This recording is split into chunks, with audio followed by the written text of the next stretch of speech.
కుంభరాశి వారికి ముఖ్యమైన విషయాలలో అది ఆర్థిక సంబంధమైన విషయాలు, రుణాలకు సంబంధించిన విషయాలు, అలాగే మాట గౌరవాన్ని పెంపొందించుకునే విధంగా అంటే ఆర్థిక పరమైన విషయాలలో అభివృద్ధి కోసం మీరు చేసే ప్రయత్నాలలో రుణములు తీసుకొని అయినా సరే ఆర్థికంగా అభివృద్ధి చేయడానికి ప్రయత్నాలు చేస్తారు లాభాల కొరకు.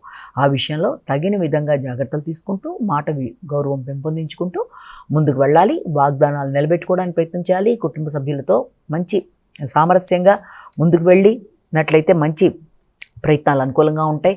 అలాగే దంత ఆరోగ్య విషయంలో కానీ కంటి ఆరోగ్య విషయంలో కానీ తగిన జాగ్రత్తలతో ముందుకు వెళ్ళాలి. నూతన ప్రదేశాల్లో ఆహార స్వీకరణ విషయంలో తగిన జాగ్రత్తలతో ముందుకు వెళ్ళాలి. ఉన్నత స్థాయి వ్యక్తులు అంటే మీ పై అధికారులతో మీరు సమన్వయాన్ని పాటించుకుంటూ మంచిగా పనులు సాధించుకుంటూ ముందుకు వెళ్ళడానికి ప్రయత్నం చేయాలి. ఘర్షణలకు దూరంగా ఉండి నైపుణ్యాలని పెంపొందించుకుంటూ మంచి ఫలితాలు సాధించడానికి ప్రయత్నాలు చేయాలి.